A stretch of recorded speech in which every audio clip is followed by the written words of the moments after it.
Welcome back for a new edition of Video Game Pickups. This is a special edition as I just recently, as I mentioned a quick shorts video, finally got a PS5. So this is going to be a PS5 edition of Pickups. First up is a game I recently did a quick review on and also just recently finished recording a playthrough of the game. Ever Forward, which is an indie developed game. Sadly, at the end of the game, there's definitely some glitch issues I noticed in the game. I originally gave this a 7.5, but after a full thorough evaluation, I dropped my score of this game down to a 6.5, though at the end, I liked the overall experience, though I did experience a lot of glitch issues here and there, especially towards the end with the main character, but the music I actually really like, and the art style is beautiful, as you can see these pictures right here. And as you see, it doesn't take up a lot of memory at 3 gigabytes. But this is a great first edition, as I like to support indie games. Next is a game I found on clearance. I do dig the art style, and I've heard very positive things from people I know that like tactical style RPGs. If you're wanting to know, they have this on clearance at GameStop for $9.99 brand new. And you're also help supporting an indie develop game as well. And I'm all about that, supporting the indie studios. Next up was a game I found clearance at Walmart. I paid $5 for the base Godfall. Of course, this was one of the launch titles. I do look forward to eventually giving the game a shot, since it's supposed to have really good combat. From what I understand, the actual gameplay is pretty solid. It's just how other things were implemented in the game, from what I understand. But we'll see when I eventually get around to trying it. As you know by now, I always try to give a game a open-minded perspective, as I did with games like Anthem. Next up is a game that was actually Maximilian Dude's Game of the Year last year, and that is the game Returnal. Now, I have heard there's definitely a repetitiveness to the game. Basically, when you die, you start back at the beginning. I do not like that kind of perspective, but we'll see. I've heard the actual gameplay and stuff in the game is actually solid. We shall see.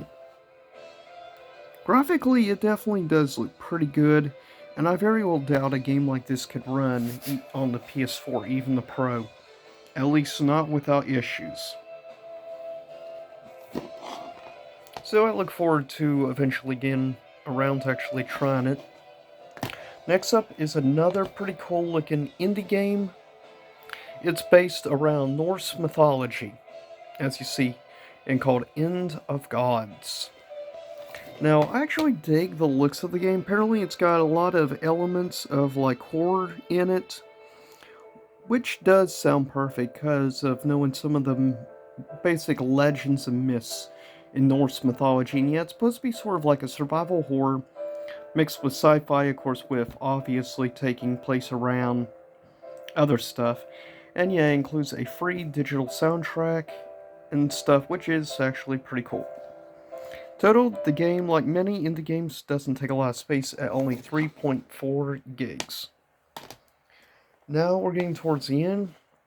This was, of course, an absolute must to pick up, as I've heard nothing but pretty much positive stuff about Ratchet and Clank Rift Apart. This was definitely one of the first games on my list that I want to try, and I will definitely do a full playthrough.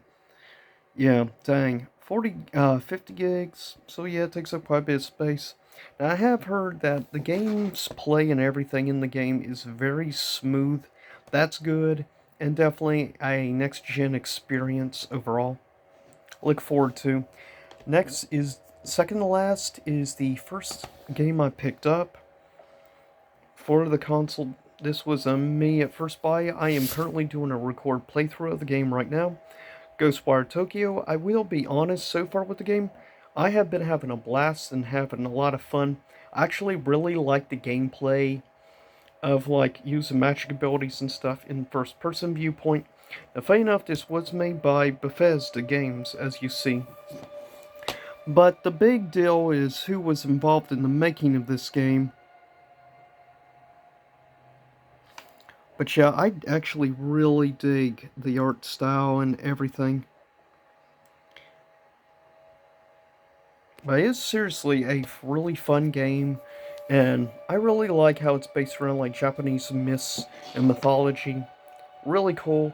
And if you get a chance, definitely give Ghostwire Tokyo a shot. It's honestly a lot of fun, and I recommend it to anybody who like enjoys Bethesda style games like Skyrim and things like that, because the actual magic gameplay and stuff in the game is a lot of fun. That's where it excels, and it does have elements of horror in it as well. It's sort of like a horror action game, which I actually really dig. Last but not least, you hear music playing from right now. The music, of course, was done by Yomaoka. Hopefully, I'm saying his name correctly. And that is The Medium, which, of course, done by Blooper, which is the same studio that is making the Silent Hill 2 remake. This was one of the first games absolutely on my target list to play. And once I get done with Ghostwire Tokyo, this will be next on my list to play. And I plan on giving a full, thorough review on the Medium once I play it. I'll probably give a normal review also on Ghostwire Tokyo rather than one of my quick reviews. But with that said, I'll see y'all next time. Same YouTube time, same YouTube channel. Stay safe out there. And boy, I'm having a blast right now, super with PS5. I'll see y'all soon enough.